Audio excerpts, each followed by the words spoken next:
안녕하세요. 잡시광입니다. 한국 방산의 인기가 고공행진하고 있는 가운데 다가올 미래에 효자로 등극할 한국형 전투기 KF-21의 본격적인 질주가 시작됐습니다.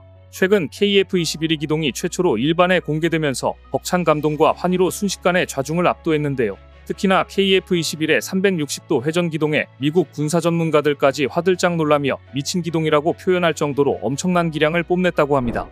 그런데 이런 와중에 진상인리가 또 한 건 제대로 했다고 하는데 이번에는 한국도 더 이상 물러나지 않겠다는 의지가 강합니다.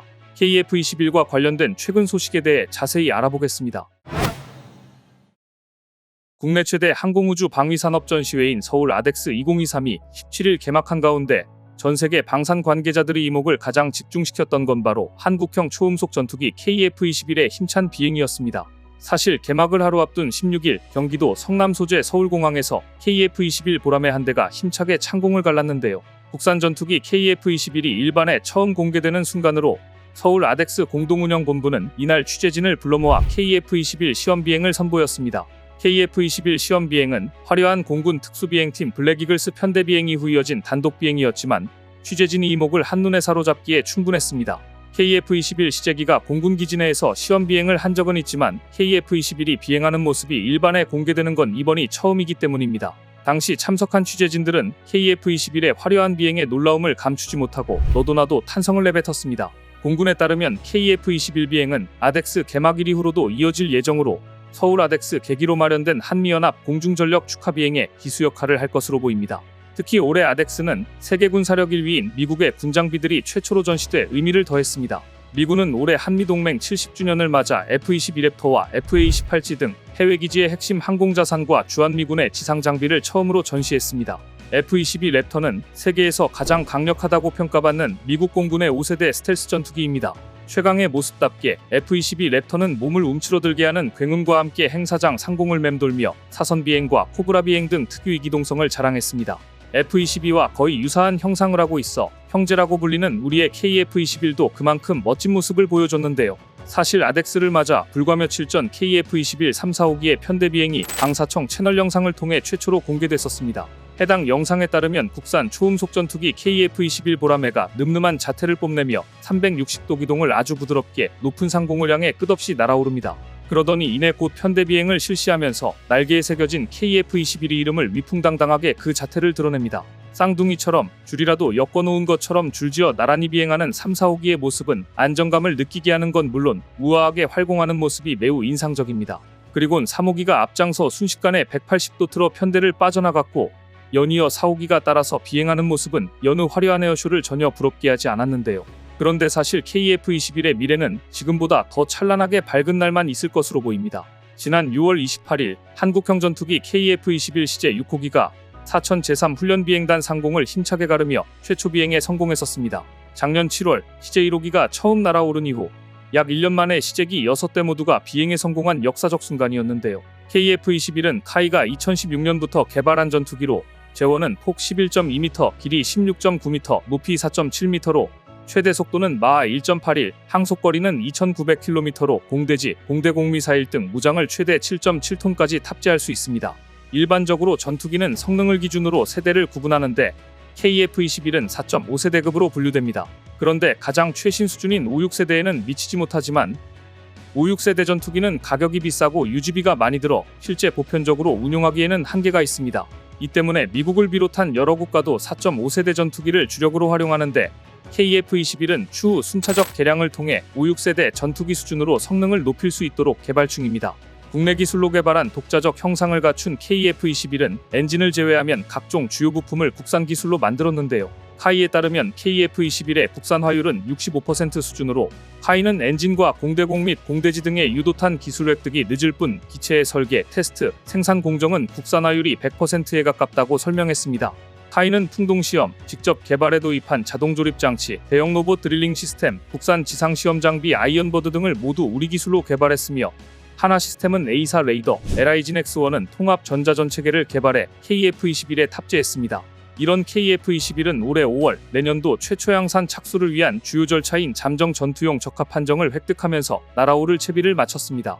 잠정 전투용 적합 함정은 항공기나 함정과 같이 개발해서 최초 생산에 이르기까지 오랜 기간이 걸리는 무기체계의 신속한 전력화를 위해 연구, 개발 도중에 양산을 추진하기 위한 절차입니다. 우리 군에 따르면 KF-21은 내년부터 최초 양산에 착수해 오는 2026년 하반기부터 공군에 인도될 계획으로 공군은 2032년까지 KF-21 120대를 도입하는 것으로 알려졌습니다. 이런 가운데 폴란드, 필리핀 등 해외 국가들도 향후 KF-21 도입 의사를 밝힌 바 있어 장기적으로 수출 전망도 매우 밝은 상황입니다. 실제로 강구영 카이 사장이 KF-21에 대해 21세기에 만든 유일한 4.5세대 전투기이면서도 향후 5, 6세대 유무인 복합체계까지도 개량할 수 있어 2030년대 중반에는 경쟁 기종이 없을 것이라고 강조할 정도로 앞으로가 더 기대되는데요. 그런데 심지어 KF-21이 머지않은 미래에 F-35를 대체한다는 의견이 군사 전문가들 사이에서 나왔었습니다. F-35를 대신해 KF-21이 중국에 강력한 위협이 될 수 있다는 엄청난 평가를 내린 건데요. 실제로 앞서 포브스는 KF-21을 4.5세대 전투기로 평가하면서 노후화된 F-5EF 타이거2와 F-4 팬텀뿐만 아니라 F-15K 슬램이글을 대체할 것으로 보인다며 미국 내에서도 KF-21을 F-35A에 대한 매우 효과적인 보완책으로 여기고 있다고 보도했습니다. 매체는 KF-21의 성능은 여러 면에서 F-35와 유사하지만 단일 엔진 항공기가 아닌 쌍발 엔진으로 구동되는 프로토타입 항공기라며 추후 보람에도 업그레이드를 통해 스텔스 기능을 제공한다는 점에서 기대된다고 전했습니다. 포브스는 KF-21은 완벽한 5세대 전투기는 아니지만 영국, 유럽, 일본의 항공기를 능가할 것이라며 또한 KF-21은 중국에 강력한 메시지를 보낼 수 있는 좋은 선택지가 될 수도 있을 것이라고 덧붙였습니다. 그런데 사실 현재 대다수의 군사 전문가들 사이에서는 KF-21이 공대공 임무에 더 최적화됐다는 점을 들어 F-35와 약간의 선을 두고 있는데요. KF-21과 F-35 둘 다 다목적 전투기이기는 하지만 세부적인 임무와 역할을 따져보면 엄연한 차이가 있다는 겁니다. 우선 앞서 말씀드렸던 것처럼 KF-21은 공대공 임무에 더욱더 최적화된 전투기로 평가되고 있는데 올해 초 유라시아 타임스에서도 군사 전문가들의 말을 인용해 이런 내용의 분석 기사를 내보냈었습니다.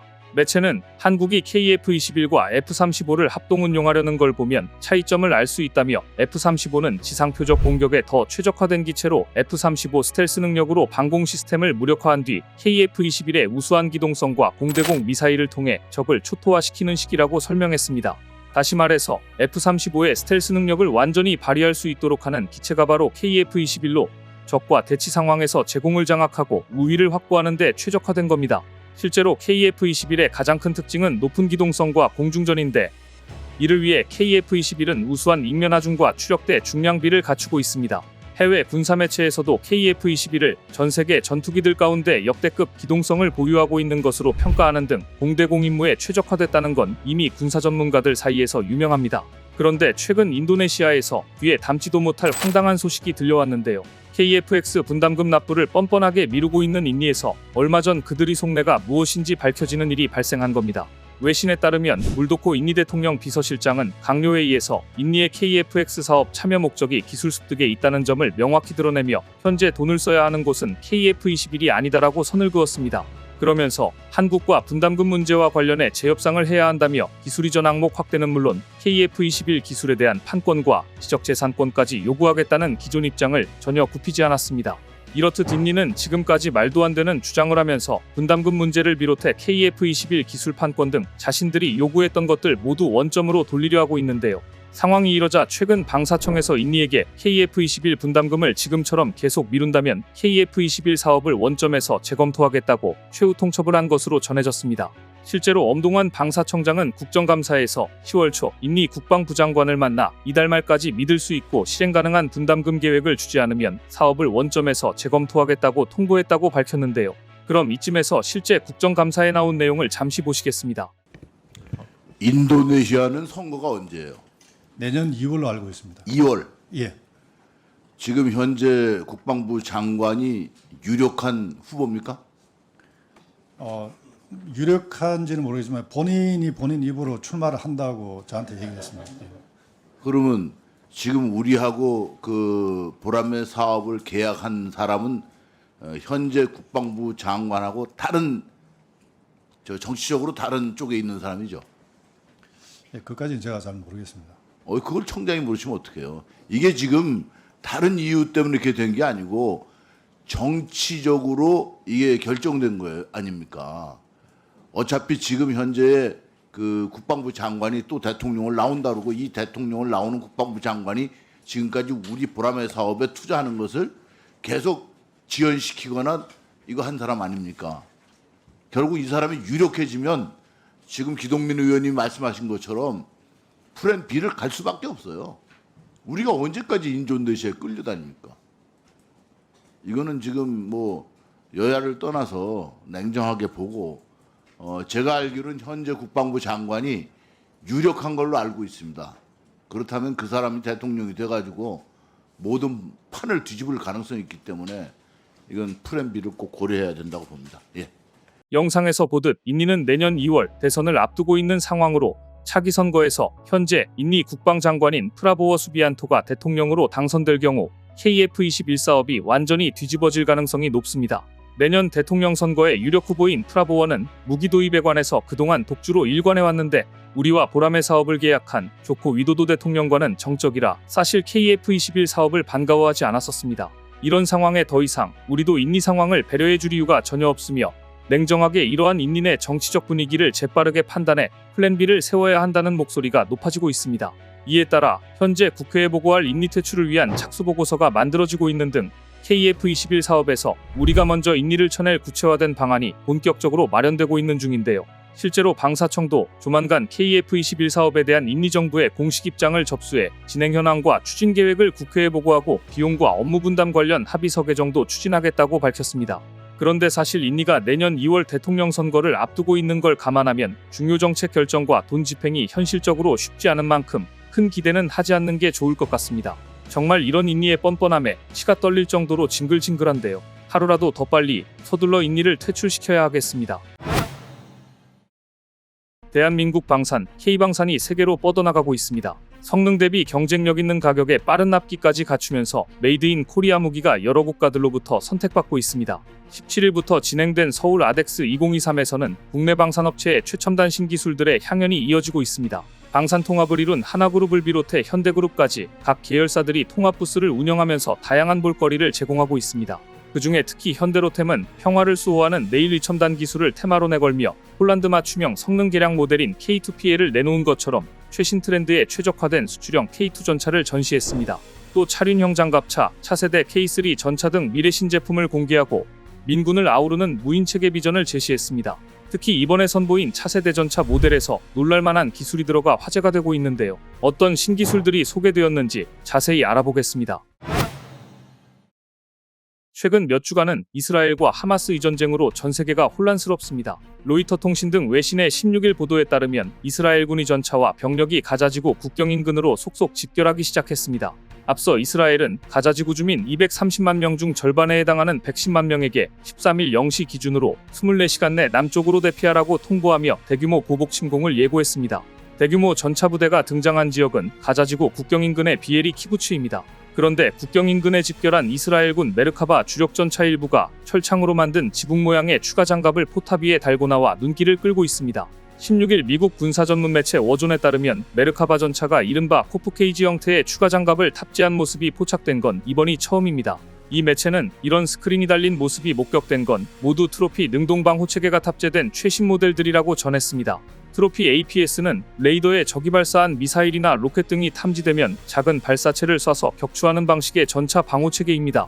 다만 이 장비는 높은 곳에서 아래로 내리꽂히는 형태의 공격에는 상대적으로 취약할 수 있는 것으로 알려졌는데 이 점이 지붕 모양의 추가 장갑을 덧붙인 배경일 수 있다고 워존은 추측했습니다. 닭장을 연상시키는 우스꽝스러운 모습에도 불구하고 이런 형태의 장갑은 팔레스타인 무장정파 하마스의 공격에서 전차 승무원들을 지키는데 큰 도움이 될 수 있어서입니다. 하마스는 민수용 드론을 이용해 급조 폭발물을 떨어뜨리는 방식으로 이스라엘군 전차와 군용 차량을 공격한 적이 있는데 철창 지붕은 이런 공격의 효과를 크게 감소시킵니다.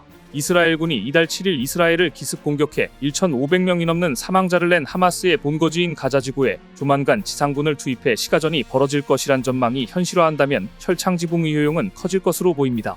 탐지가 어려운 고층 건물 옥상 등에 숨어 있다가 로켓 추진 유탄 등의 휴대용 대전차 무기로 탱크 의약점인 얇은 상부 장갑을 공격하는 전술이 무력화할 수 있기 때문입니다. 슬랫 아머로 불리기도 하는 철창 모양의 추가 장갑은 분쟁 지역 등을 중심으로 오랫동안 쓰여왔지만 탱크 상부에 지붕 모양으로 설치하기 시작한 건 2010년대 러시아군이 처음으로 알려졌습니다. 시리아 등지에서 이슬람 극단주의 무장 세력 이슬람 국가를 뿌리 뽑는 과정에서 고지대나 건물 위에서 내리꽂히는 대전차 무기로 인한 피해를 줄이려다 생겨났다는 것입니다. 작년 우크라이나를 침공한 러시아군 전차들도 마찬가지 방식의 개조를 받은 채 전투에 투입됐고, 우크라이나군도 이를 모방해 자국 전차 일부에 같은 형태의 추가 장갑을 설치했습니다. 미국의 제블린 등 최신 휴대용 대전차 미사일에는 무력하지만 우크라이나 전쟁을 계기로 탱크킬러로 주목받게 된 전투용 드론과 RPG 등 구형 대전차 화기를 상대로는 들이는 노력에 비해 상당한 효과를 보였기 때문입니다. 철창 지붕형 추가 장갑은 전차 무게를 늘리고 멀리서도 적에게 탐지되기 쉽게 한다는 등의 단점이 있지만, 제한된 구역에서의 시가전이 중심이 될 가자지구 지상전에선 큰 문제가 되지 않을 전망입니다. 이렇게 이스라엘이 지상전 준비를 시작하면서 다시 한번 전장에서 전차가 주목받고 있는데요. 그런데 이번에 서울 아덱스 2023에서 한국이 선보인 차세대 전차 K3에 놀랄만한 첨단 신기술들이 적용되면서 화제가 되고 있습니다. 현대로템이 이번 아덱스 2023에서 평화를 수호하는 내일의 첨단 기술을 테마로 미래 시장을 공략할 첨단 기술력을 선보였습니다. 현대로템의 전시 부스에서는 미래전을 대비할 각종 신제품과 유무인 복합체계 구축에 최적화된 제품 등을 만나볼 수 있었습니다. 현대로템은 현대위아 등과 함께 현대자동차그룹 계열사와 통합전시관을 유기적으로 구축하는 등 관람객을 맞이했습니다. 구체적으로는 1층 177평, 2층 60평 등 전체 237평 규모의 대규모 복층 전시관이 마련됐습니다. 전시관에 들어서자 현대로템이 로봇 플랫폼 업체 레인보우 로보틱스와 개발한 다족 보행 로봇이 관람객들을 맞았습니다. 현대로템은 로보틱스, 무인체계 등 첨단 기술을 중심으로 재편 중인 미래 방산 시장에 대응할 기술 역량 강화에 속도를 내고 있습니다. 해당 로봇은 원격으로 조종 가능한 사족보행 로봇입니다. 마치 강아지와 비슷한 형상으로 전시관 앞을 자유로이 누비고 있었습니다. 장애물을 부드럽게 피하는 모습을 보며 로봇 기술이 발전에 감탄을 금치 못했습니다. 야지의 험로 및 장애물 구간에서도 자유롭게 기동할 수 있습니다. 또한 목적에 따라 로봇팔, 원격 무장 통제 장치, 섬광포금탄 및 최루가스 살포기, 체온 측정 장치 등 다양한 임무 장비를 탈부착할 수 있어 위험한 작전에 사람을 대신해 투입돼 아군 인명을 보호할 수 있을 것입니다. 특히 이날 전시관에서는 동시에 미래에 등장할 차세대 전차의 최신 콘셉트 모델도 공개되며 크게 주목을 받았습니다. 현대로템의 차세대 전차 콘셉트 모델은 현대자동차 디자인센터와의 협업을 통해 디자인됐으며 미래 전장 환경을 고려한 스텔스 영상 구현 및 무인화, 자동화에 초점이 맞춰졌습니다. 그런데 이번에 나온 구조를 보니 방어력이 크게 향상된 구조로 설계되어 많은 사람들이 놀랐는데요. 차체 및 포탑 곳곳에 벌집의 육각형 구조에서 영감을 얻은 허니콤 형상의 장갑을 적용해 튼튼하고 가벼우면서도 공간 효율성을 극대화한 디자인을 적용하는 등 생체 모방 디자인을 구현했습니다. 이는 현대로템이 개발 중인 4세대 복합장갑으로 보이는데요. 그동안 미국, 유럽, 독일 등에서 개발하고 있는 차세대 전차들에서도 4세대 복합장갑을 선택했지만 그 중에 어떤 전차도 육각형 구조를 접목한 전차는 없었습니다. 한국의 K3 전차는 왜 이러한 구조를 채택한 것일까요? 이 육각형 구조는 기하학적 구조에서 가장 안정적인 구조로 평가받고 있습니다. 꿀벌이 지은 벌집을 자세히 보면 육각형 방이 다닥다닥 붙어있는 것을 볼 수 있습니다. 구조가 단순해 보이지만 그 내부에는 과학적 건축술이 숨어 있는데요. 수학적으로 둘레의 길이가 일정할 때 넓이가 최대가 되는 도형은 원입니다. 물론 한 개당 넓이는 원이 가장 넓겠지만 원을 여러 개 이어붙이면 사이사이에 못 쓰는 빈 공간이 생기기 때문에 효과적으로 공간을 활용할 수 없습니다. 빈틈 사이로 그만큼 균열이 생기거나 할 수 있기 때문입니다. 반면에 정육각형 모양의 구조물은 평면에 서로 붙여놓았을 때 변이 맞닿아 있어 빈틈이 생기지 않습니다. 물론 정삼각형, 정사각형도 틈은 생기지 않지만 벽면을 이루는 재료가 많이 필요하거나 공간도 좁습니다. 또 외부 힘이나 충격이 분산되지 않아 쉽게 비틀리거나 찌그러져 변형되기 쉽습니다. 그래서 정육각형은 힘이 쉽게 분산되는 구조여서 견고할 뿐 아니라 안정적입니다. 이러한 허니콤 구조는 우리 일상에도 많은 곳에서 사용되고 있는데요. 건축물을 지을 때뿐만 아니라 KTX 고속열차, 비행기, 경주용 자동차 등 앞부분에 충격 흡수 장치로 사용되어 큰 사고에도 피해를 최소화합니다. 그래서 이번에 현대로템이 공개한 차세대 전차 설계 구조에 많은 사람들이 관심을 갖는 것이죠. 게다가 이번에 공개된 차세대 전차 콘셉트 모델은 130mm 대구경 활강포가 장착된 무인 포탑 적용 및 드론 탑재로 유무인 복합체계 운용 개념을 실현했습니다. 기존의 120mm 포를 장착한 K2 전차보다 큰 것으로 나타났습니다. 구경이 커진 대구경탄을 쓰는 만큼 관통력이 크게 높아질 것으로 예상됩니다. 신소재 및 첨단 기술 기반의 경량 장갑과 능동 방호 장치를 적용해 생존성을 극대화했으며 전동화 기술을 통해 정숙성을 높이고 에너지 효율성도 확보했습니다. 현장에서는 차세대 전차는 AR, VR을 통해 가상으로 탑승해 볼 수 있었습니다. K3 전차 내부는 2~3명의 승무원들이 탑승하도록 캡슐형 승무원실을 갖추도록 설계됐습니다. 인구 감소와 무인화 자동화에 맞춰 운용 인원을 줄이는 것은 필수적입니다. 내부에선 실시간으로 360도 감시가 가능한 첨단 영상 장비가 들어갑니다. 이 경우 그동안 한국 전차의 고질적 문제로 지적된 차체 밖의 신체를 노출한 상태의 주행이 사라져 생존성이 크게 높일 것으로 기대됩니다. 뿐만 아니라 현대로템은 전시회에서 무인체계 기술의 민간 활용 가능성도 선보였습니다. 그 일환으로 현대자동차와의 협업을 통해 개발된 무인 콘셉트카 유팟을 처음으로 공개했습니다. 유팟은 현대로템의 다목적 무인 차량을 플랫폼으로 만들어진 무인 전동 차량으로 다목적 무인 차량에 적용된 첨단 기술의 민수 분야 확장성을 구현한 차량입니다. 유팟의 기본 플랫폼인 다목적 무인 차량의 성능 개량 모델도 함께 전시됐습니다. 기존 모델 대비 최고 속도가 30km에서 50km로 늘어남에 따라 주행 안정성 강화를 위한 서스펜션이 추가됐으며 센서류 강화로 보다 정밀한 자율주행이 가능해졌습니다. 특히 이날 행사장에는 신규 30톤급 차륜형 장갑차 실물이 최초로 공개되며 관람객들의 시선을 사로잡았습니다. 지난 9월 열린 폴란드 MSPO 방산 전시회에서 축소 모형을 전시한 적은 있지만 실물을 선보이는 것은 이번이 처음입니다. 30톤급 차륜형 장갑차는 외부 공격으로부터의 생존성을 중시하는 글로벌 추세에 따라 방호력 증강에 초점을 두고 현대로템이 자체 개발 중인 모델입니다. 이번에 실물로 선보인 차량에 적용된 중구경 포탑뿐만 아니라 대구경 포탑 등 다양한 무장을 탑재할 수 있으며 고성능 수상 추진 프로펠러가 장착돼 수상 운용이 가능합니다. 동시에 현대로템의 주력 제품인 K2 전차의 다양한 수출형 모델들도 전시됐습니다. 수출형 K2 전차는 시장에서 요구되는 성능 요건에 따라 기존 대비 더욱 강력한 성능을 확보한 것이 특징입니다. 우선 해외 수출을 가정한 성능 개량 콘셉트 모델인 K2 익스폴트가 최초로 공개됐습니다. K2 익스폴트는 디지털 기반으로 개발된 K2 전차의 확장성을 기반으로 다양한 최신 전장품 및 장치들을 추가해 기존 대비 성능이 강화됐습니다. 이를 바탕으로 한 군안전차, 개척전차, 교량전차 등도 선보였습니다. 현대로템 관계자는 이번 전시회를 통해 평화를 지킬 지상무기체계의 미래청 사진을 제시하고 시장을 선도하는 기술력과 경쟁력을 알리고자 한다며 무인화, 전동화 등 첨단 기술에 기반한 미래 제품 경쟁력을 제고하고 민군을 아우르는 사업 역량을 꾸준히 확보할 것이라고 밝혀 기대감을 증폭시키고 있습니다. 전 세계적으로 주목받는 한국산 전차의 새로운 모습들을 기대해봐도 좋을 것 같습니다. 세계가 주목하는 역대 최대 규모의 항공우주 방위산업 무역 전시회 2023 서울 아덱스가 화려한 막을 올렸습니다. 이번 2023 서울 아덱스는 35개국 550개사 2260개의 부스가 열려 역대 최대 규모를 자랑했고 호주, 말레이시아, 이라크 등의 국방장관 9명과 공군 참모총장 14명 등 56개국 99명의 고위급 인사들이 행사장을 방문할 계획이라 글로벌 방산 시장에서 한국의 위상이 얼마나 높아졌는가를 보여준 자리였습니다. 특히 눈에 띄는 것은 지난해 폴란드 무기 수출 등 대형 계약을 연달아 체결하면서 국내 방위 산업의 위상이 높아진 가운데 해외 유수 방산 기업들이 이번 서울 아덱스를 찾아 홍보에 열을 올리고 있다는 점입니다. 미국의 보잉, 로키드 마틴, GE 에어로스페이스, 유럽의 에어버스 등 세계 방산 시장을 이끄는 기업들이 직접 부스를 만들어 홍보했는데 이 중에서 특히 3조 7천억 원 규모의 한국군 특수작전용 헬기 수주를 놓고 보잉과 로키드 마틴의 혈전이 볼만했습니다. 보잉과 로키드 마틴은 지난 대형기동 헬기 2 사업에서도 2파전을 치렀는데 이번에는 한국군 특수작전용 헬기 수주를 놓고 또다시 맞붙었습니다.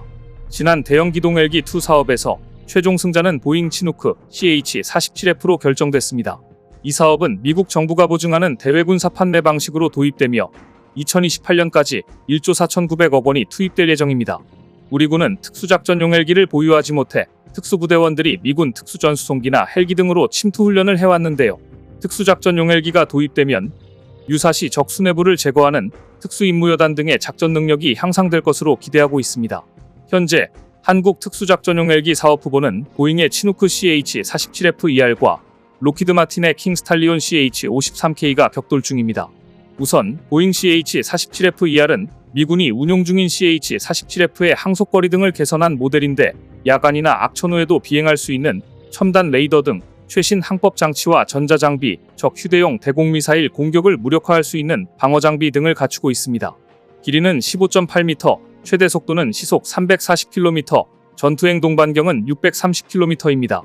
여기에 도전장을 내민 로키드 마틴은 CH-53K를 밀고 있는데요. 미군이 운용 중인 CH-53이 슈퍼 스탈리온을 개량한 최신형 대형 헬기로 총 200대가 미 해병대에 도입될 예정입니다. 길이는 22.28m, 최대 속력 시속 315km, 항속거리는 841km입니다. 특히 로키드 마틴은 이번 한국군 특수작전용 대형 기동 헬기 사업을 위해 한국항공우주산업과 손을 잡았습니다. 상호 협력이 양서 체결을 통해 국내 시장에서 특수작전용 대형 기동 헬기 사업 추진을 위한 협력 체계를 구축하고 공동사업화를 위한 기회를 마련한다는 계획입니다. 특수작전용 헬기 사업은 누가 수주할지 주목됩니다. 한편 이번 서울 아덱스 야외 전시장은 축구장 16개 크기에 이르는 서울공항 활주로에 마련됐는데요. 이곳에서 올해는 특히 한국형 전투기 KF-21의 실물 기체가 일반에 처음으로 공개되어 관람객들의 시선을 사로잡았습니다. 또 우리 공군이 운용 중인 F-35A 스텔스 전투기, 2737 피스-I 조기경 보통제기, KC-330 시그너스 다목적 공중급 유기를 비롯해 총 47종 55대의 항공기가 전시되고 K2 전차와 대공무기체계 비호복합 등 지상장비 40종 40대도 함께 볼 수 있습니다. 여기에 관람객들의 눈길을 사로잡은 건 올해 한미동맹 70주년을 맞아 특별히 공개된 F-22 랩터 스텔스 전투기와 MQ-1C 그레이 이글 무인 공격기, EA-28G 그라울러 전자전기 등 해외 주둔 미군 기지의 핵심 항공자산들이었습니다. 항공자산은 물론 자주포 등 주한미군의 지상장비도 처음으로 공개되어 2023 서울 아덱스를 빛내주었습니다. 특히 핵무기를 탑재할 수 있는 미국의 대표적인 전략자산 B-52 폭격기가 서울 아덱스 개막식에 맞춰 서울공항 상공을 비행해 많은 이목을 끌었는데요. B-52는 사거리 200km의 핵탄두 탑재 공대지 미사일을 비롯해 최대 31톤의 폭탄을 실을 수 있고 6,400km 이상을 날아가 목표물을 폭격한 뒤 복귀할 수 있습니다.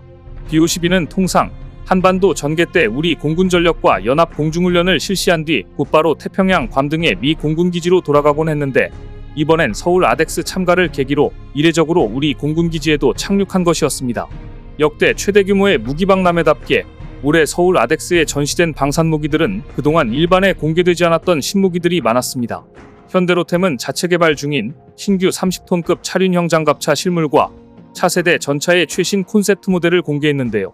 30톤급 차륜형 장갑차는 방호력 증강에 초점을 두고 자체 개발 중인 모델로 중국형 포탑뿐 아니라 대구경 포탑 등 다양한 무장을 탑재할 수 있고 고성능 수상 추진 프로펠러가 장착돼 수상 운용도 가능해 관람객들의 눈길을 끌었습니다.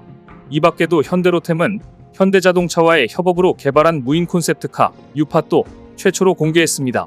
한국항공우주산업은 한국형 전투기 KF-21의 실물 기체를 일반에 처음으로 공개하고 시범 비행도 선보였는데요. 아덱스 2023이 열리고 있는 성남 서울공항에서 카이가 자랑하는 한국형 전투기 KF-21 보라매가 날아오르자 대중들은 크게 환호했습니다. KF-21은 5분여간 진행된 기동시범에서 수평 급선 회기동, 배면 비행 등을 통해 국산 전투기의 높은 기동성과 우수성을 자랑하며 국내외 고객들의 주목을 받았습니다. 카이는 이번 아덱스 2023에서 4차 산업혁명 기술 중심으로 미래전장의 초연결 뉴 에어로스페이스 플랫폼을 공개했습니다. 대형 스크린을 통해 KF-21 무인기 복합편대와 소형 무장 헬기, 상륙 공격 헬기 등 유무인 체계들이 초연결되는 미래 공중전투체계 개념을 제시해 호평받았는데요. 차세대 모빌리티로 활약할 민군 겸용 미래형 항공기체와 수직이 착륙 무인기, 차기 군단 무인기 등도 전시됐습니다. 또 가상현실 고글을 활용한 KF-21 정비, KF-21 FA-50 조종 등도 관람객들이 직접 체험해 볼 수 있게 해 좋은 반응을 얻었습니다. 또한 차세대 중형위성, 초소형 위성 등 다양한 위성과 지난 5월 발사된 한국형 발사체 누리호 모형도 눈에 띄었는데요. 특히 지난해 설립한 위성활용 서비스 전문업체 메이사 플래닛의 위성 영상 분석 플랫폼이 최초로 공개됐습니다. 카이는 현재 폴란드를 거점으로 삼고 노후 전투기 교체를 추진하는 유럽 국가들을 대상으로 고정익 항공기 마케팅을 지속하고 있는데요. 이번 전시회를 계기로 동남아 진출 등 회전익 항공기 수출도 탄력을 받을 것으로 기대하고 있습니다.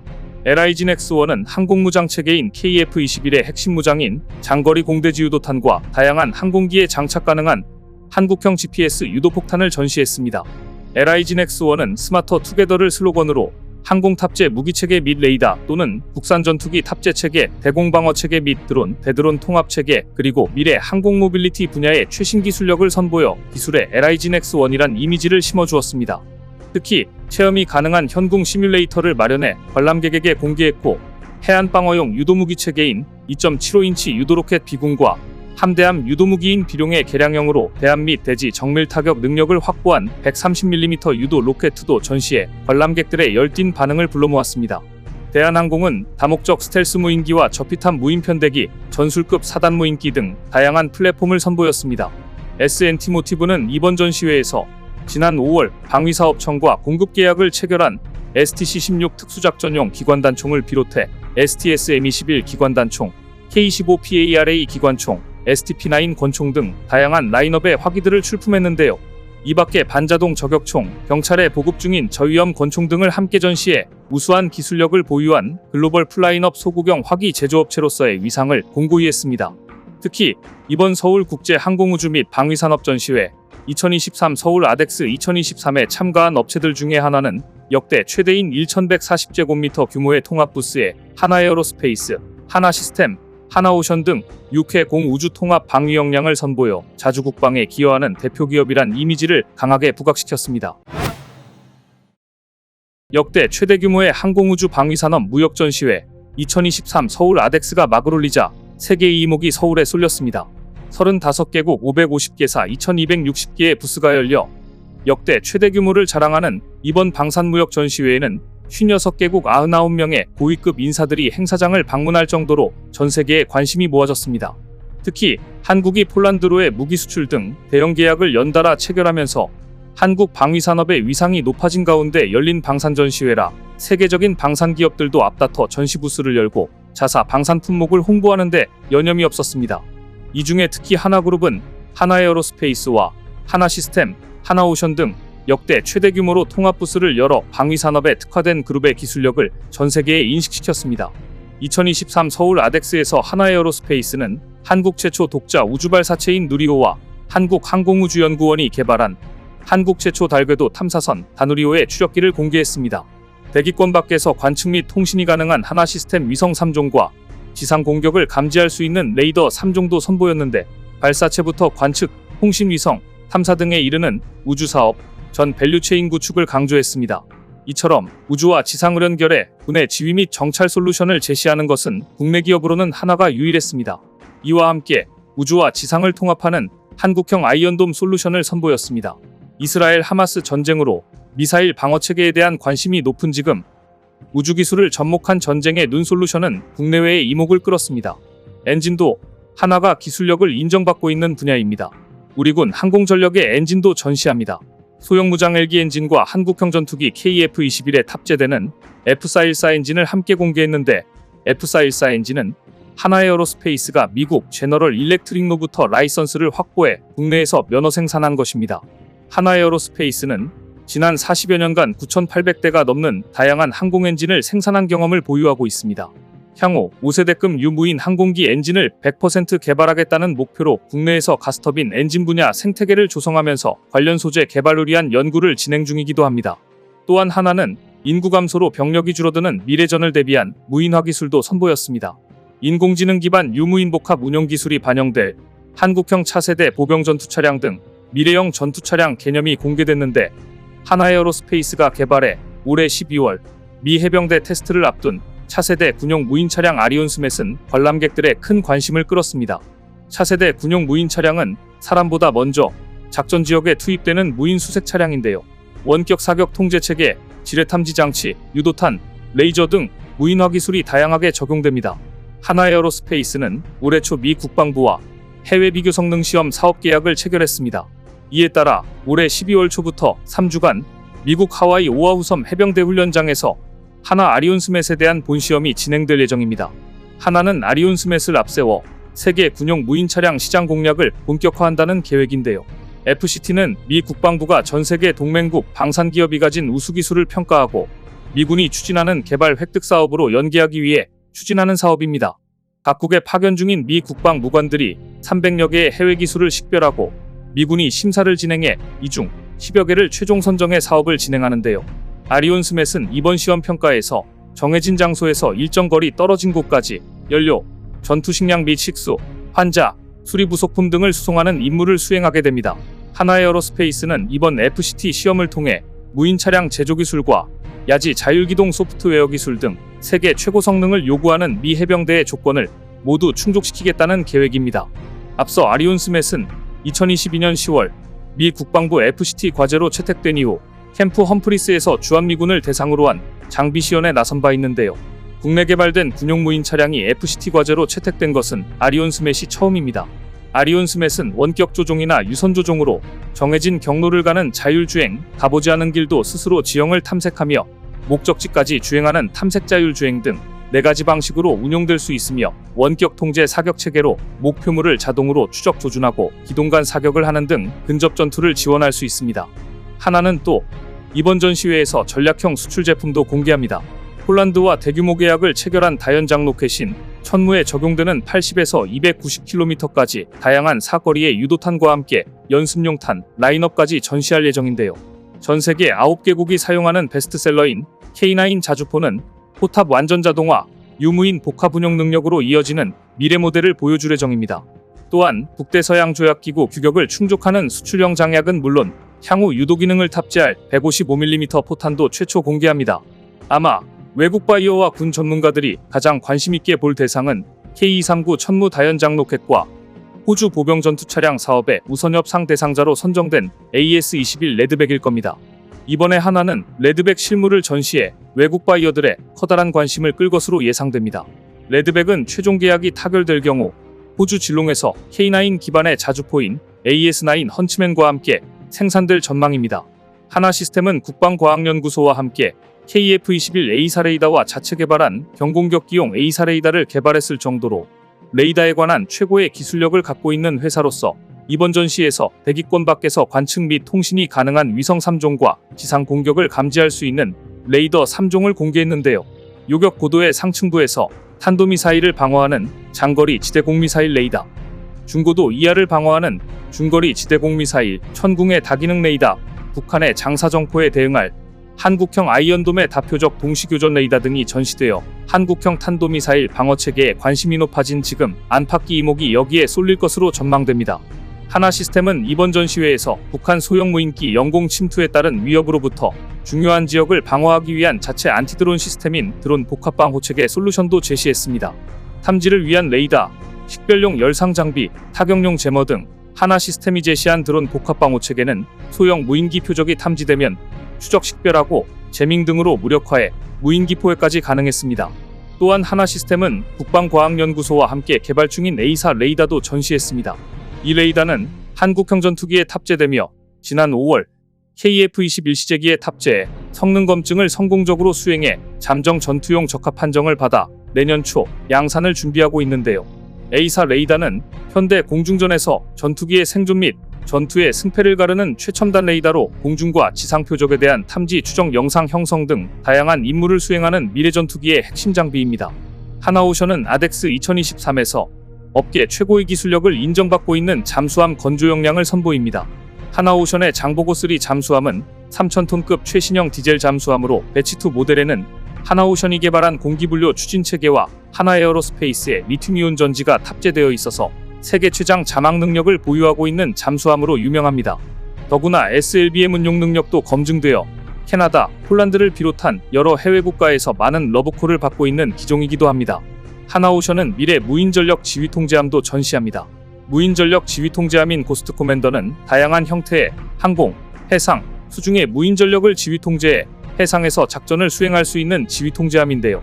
함정 분야에서 탄탄한 경쟁력을 쌓아온 하나오션은 지금도 동남아와 중남미를 비롯한 전 세계 각국에서 각종 군함과 잠수함 건조 요청을 받고 있는 회사입니다. 앞으로 하나오션은 국내 조선업계 최다 실적으로 쌓아온 노하우와 기술 역량, 정부의 적극적인 지원에 힘입어 글로벌 방산업계 해양 분야 최강자로 도약한다는 계획을 갖고 있는데요. 하나오션은 대한민국 최초의 잠수함부터 최신의 잠수함까지 설계, 건조 가능한 역량을 가진 명실상부 국내 유일의 잠수함 명가로서 K방산 수출에 또 하나의 역사를 써내려가고 있다고 자부했습니다. 누구보다 하나는 이번 아덱스 2023 전시회를 통해 한국의 대표 방산 항공우주 기업으로서의 기술 역량을 뽐내고 대한민국의 자주국방에 기여하는 기업으로서 방위산업의 미래의 성장 동력이 있음을 보여주려는 의지가 확고해 보였습니다. 아덱스 2023은 이러한 한국 방산 기업들의 연구개발 능력을 홍보하기에 좋은 기회의 장이 되고 있으며 세계에서 가장 빠른 속도로 글로벌 방산 수출국으로 올라선 한국의 위상을 한층 강화시켜줄 전망입니다. 오늘 준비한 소식은 여기까지입니다. 댓글을 통한 여러분들의 많은 의견 기다리겠습니다. 시청해주셔서 감사합니다.